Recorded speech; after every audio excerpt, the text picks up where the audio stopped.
God is good all the time. Good morning sa ating lahat at a blessed Sunday morning. Amen po ka. Ito po yung sinabi nga na ang ating pong pag-aaralan about po sa kingdom mindset. Sa totoo lang po, kung pwede lang po talagang tumanggi, na ayaw ko po talagang tumayo. Dahil hindi ko po ata ito ang papel ko para magpahayag ng salita. Pero ito po kalooban ni Lord. Subalit po ako po talagang humingi ng habag, tulong sa Espiritu Santo. Na siya po ang mamuna. Hindi ako, kundi siya. Kung ano man ang nais niyang ipaabot sa atin, maghari po siya sa bawat isa sa atin. Amen po ba? Sinabi nga po dito, ating pong bubuksan ang ating banal na kasulatan. Kung mayroon po tayo, ating pong basahin para alam ko naman na ang salitang ito ay hindi nasa inyo lingid. Pero muli pong mangungusap sa atin ang Panginoong Diyos sa pamamagitan ng sulat ni Pablo. Lalo na po sa John. Buksan po natin ang John chapter 1 verse 12.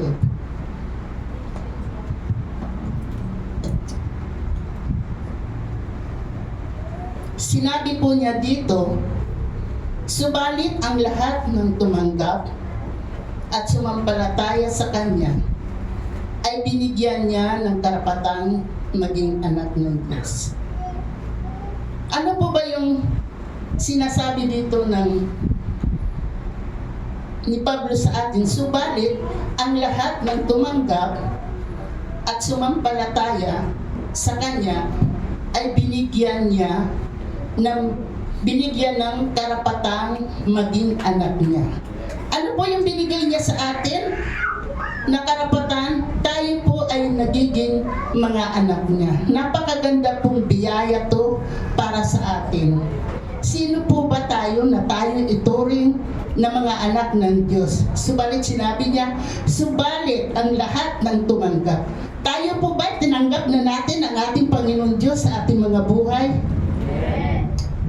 Mapalad po tayo dahil tayo po isa sa itinuring na mga anak ng Diyos. Amen po ba? Kaya ano po ang nais ng Panginoon sa atin?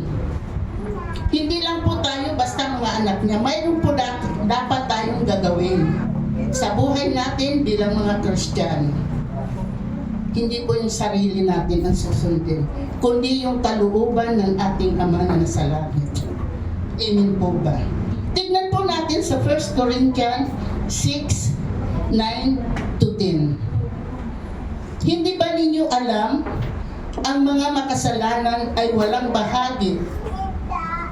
Malinaw po sinabi niya, walang bahagi ang mga makasalanan sa kaharian ng Diyos.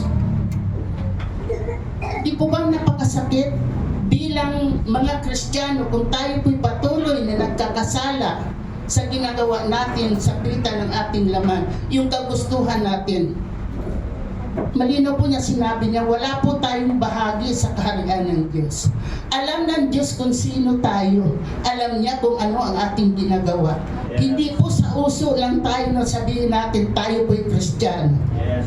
Kundi nanggaling po sa ating mga puso. Ito po yung nais ng Panginoon. Ang Diyos ay huwag ninyong dayain ang inyong sarili. Ang manakikiapid, sumasamba sa Diyos-Diyosan, marami po tayo na tayo po sinasamba sa sarili natin yung mga Diyos-Diyosan. Hindi lang po literal yung idolatry. Mismo sarili natin, mayroon po tayong sinasamba. Marami pong bagay na ang pinapahalagahan natin. Hindi po yun ang nais ng Panginoon para sa atin. Amen po ba? Unahin po natin ang ating Panginoon Diyos sapagkat siya po ang nagligtas sa atin. Binigyan niya tayo ng pananampalataya para tayo matawag niya na tayo mga tunay na mga anak ng Diyos. Amen po ba? Kailangan po sa atin, bagamat tayo kumikilos pa dito sa ibabaw ng mundo, pahalagaan po natin yung ibinigay ng Diyos sa atin ang bawat salita, na sa bawat pagtitipon natin, mayroon po siyang mga pagpapaalala sa atin, mga instruction. Ano po to? Iwasan na po natin makamundong pag-iisip. Lagi po natin ilagay sa ating isipan, maging sa puso natin, kahit po tayo nakikita ng Panginoon na naging mahina, isipin po natin kung papaano natin mapaparangalan sa maliit na bagay ang ating dakilang Diyos. Amen po ba? Kaya ang mga kapatid, hindi po ako, lahat po tayo kinakausap ng Panginoon. Ano po ang nais niya sa atin? Ang sumasamba sa Diyos-Diyosan, nangangalunya, nakikipagtalik sa kapwa, nakipagtalik sa kapwa o lalaki o babae, magnanakaw, sakim, naglalasing, nanlalait sa kapwa. Ito po, marami po ito.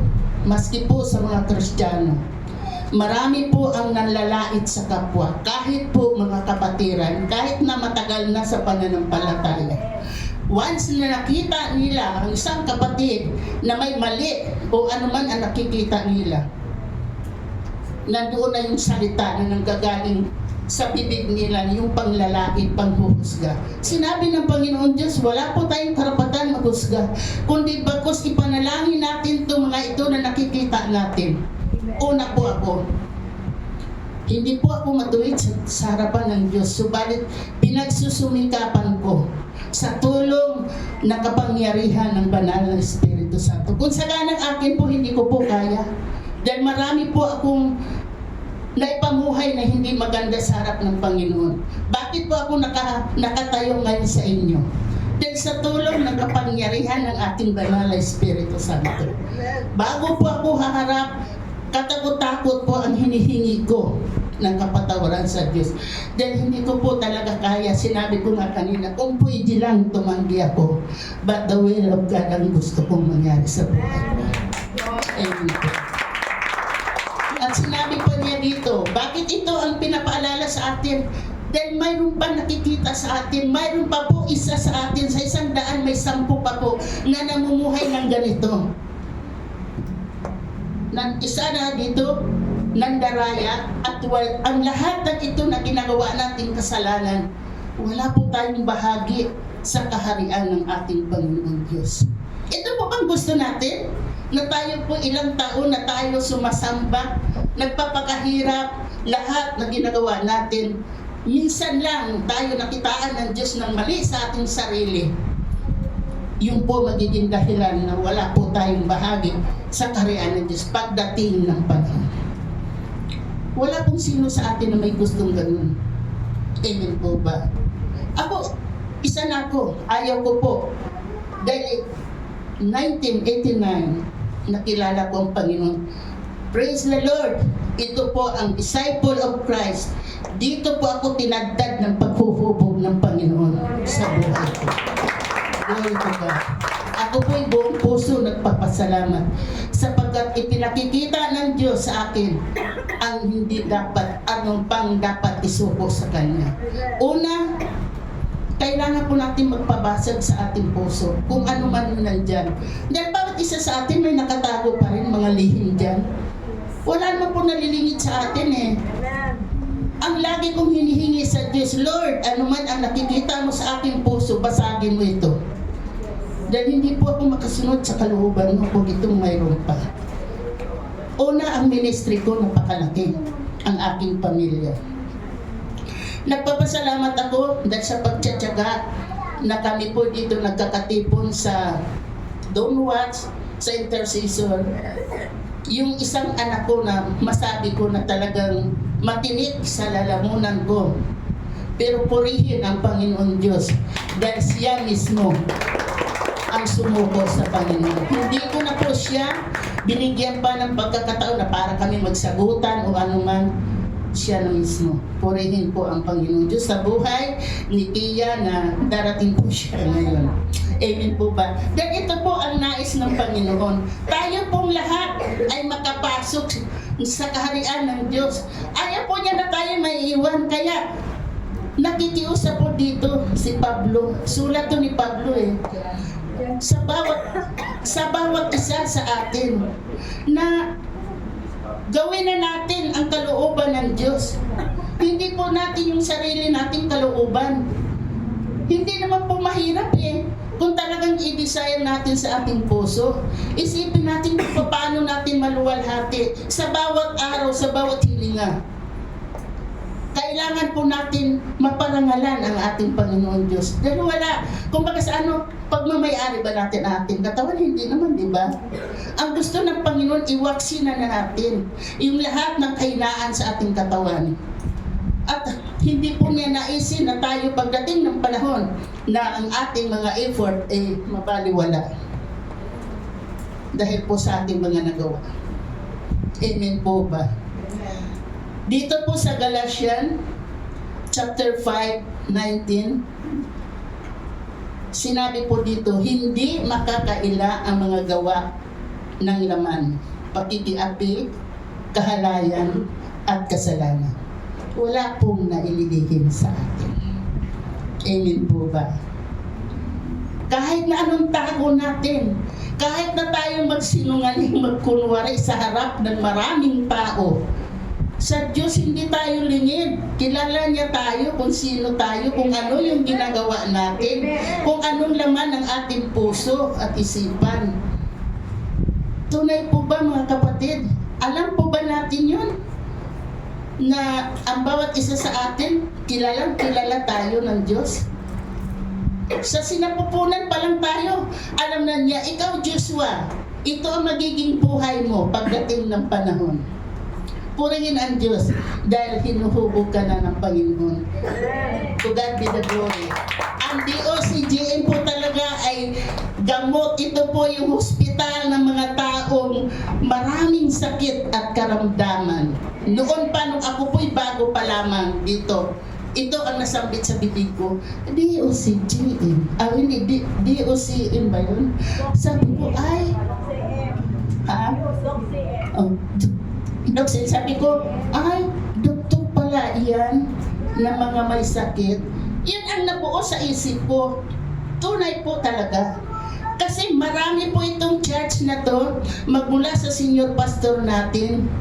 Kapag once siya na mayroong ipinapanalangin na nangangailangan ng kagalingan, pinagagaling talaga ni Lord sa katauhan ni pastor. Maging sa pangangailangan, sa trabaho, answer prayer po ang humihingi ng tulong.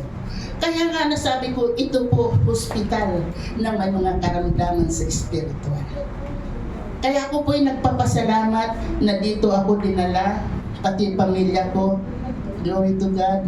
Hallelujah. Maraming pong salamat, Panginoon. At ito din po sa verse 20. Pagsamba sa Diyos-Diyosan, pagpupulam, pagkapuot at pag-aaway-away, pagsisilos, pagkagalit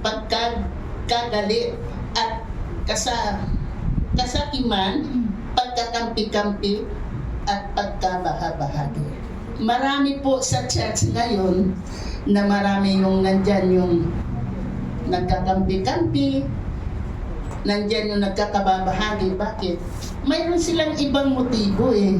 Hindi po talaga sila lubos na nagpapasakop sa leader ng iglesia.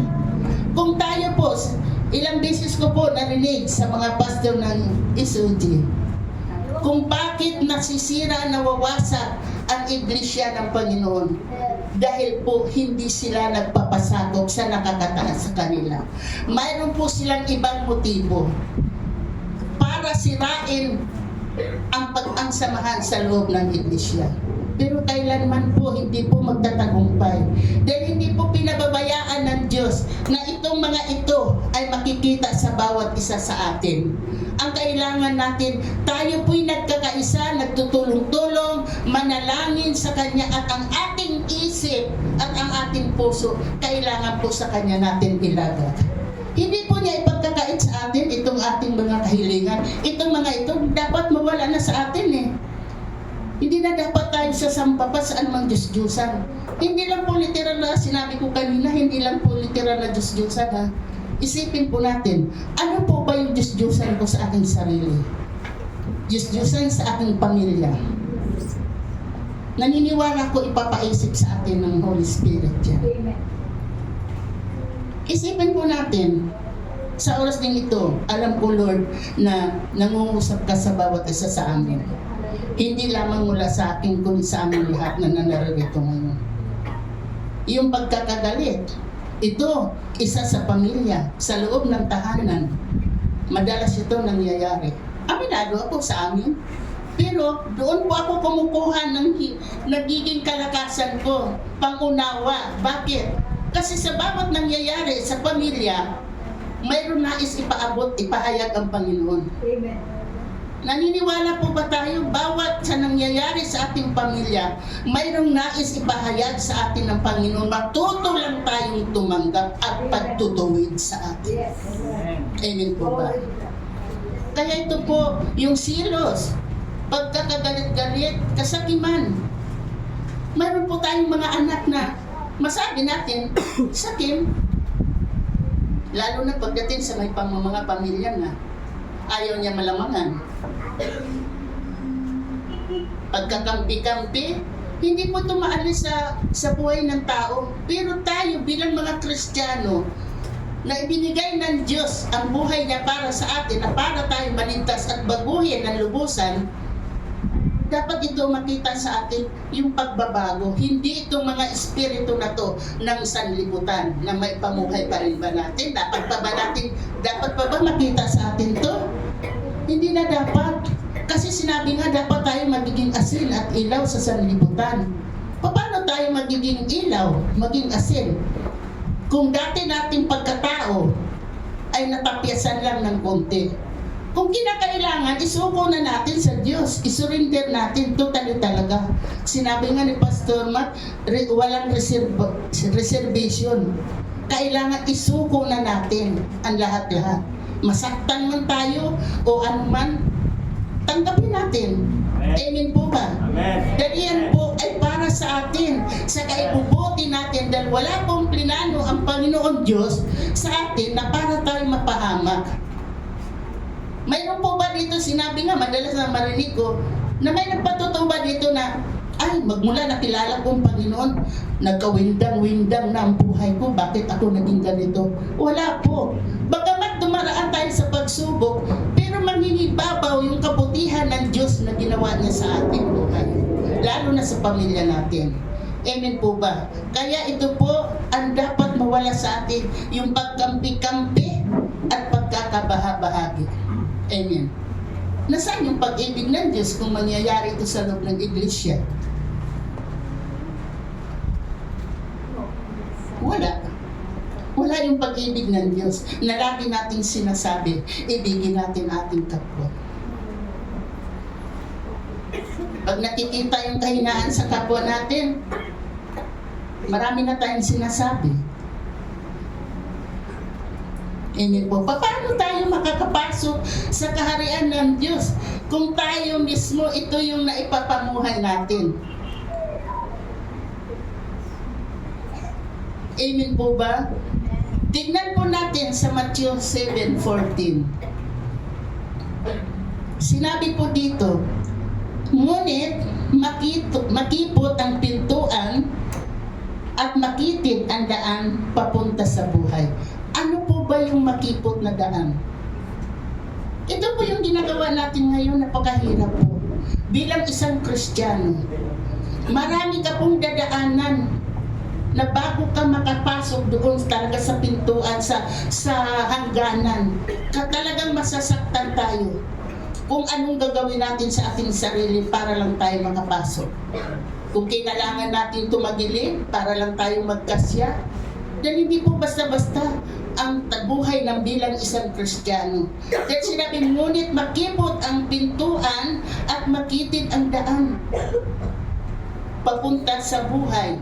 Ano po bang buhay na inilaan sa atin ng Diyos? Kung tayo makalampas na doon sa hangganan, yung buhay ng sagana, buhay na walang hanggan pagdating ng panahon. Amen po ba? Subalit, katuunti ang nakakatagpo niyo. Iilan lang po. Dan marami pong mananampalataya kahit na matagal na sila. kapag once na dumaan sila sa maraming pagsubok, nahihirapan sila sa kawalan ng, lalo na sa buhay ngayon, sa kasalukuyan, marami pong tumatalikod, unti-unti silang lumalabas at ginagawa nila yung dating gawain. Sinusunod nila yung kanilang laman. Pero hindi po yun ang nais ng Panginoon sa atin. Magtiyaga po tayo. Pagtiyagaan po natin. Tita Helen, purihin ang Panginoon si Tita Mila kahit sila man mga sakit, ano man ang nangyari. Pag sinabi dito sa Dunwat, sa intercessor, purihin ang Panginoon, nakakarating po ang bawat isa sa amin. Kahit po ako malayo, naging encourage sa akin yung sinabi ni Tita Helen na kahit anong panahon, umulan man, uminit, pag sa gawain ng Diyos, kailangan naroon ka. Then ito po yung covenant ng mga women na talagang inilagay namin ang aming oras, kahit oras ng pagtulog. Hinihili kami ng Panginoon dito sa pamamagitan ng kanyang banal. Kaya ako po'y nagpapasalamat para po tayo. Saan po ba? Makakapasok tayo sa kaharian ng ating Diyos. Ito po'y paalala sa atin ng Panginoon, nawa naman dito po sa mensaheng nito. Alam ko na patuloy na mangungusap ang Panginoon Diyos sa bawat isa sa atin. Hindi po siya manghihinawa sa atin. Hanggat may nakikita siya sa atin, patuloy at patuloy na mangungusap ang Panginoon. Kahit paulit-ulit yung mga verse na yan o mga anumang pinag-aaralan nang galing sa salita ng Diyos, iyon po ay nagiging kalakasan natin. Amen po ba? Glory to God. Marami pong salamat muli at happy Thanksgiving sa ating lahat. Thank you.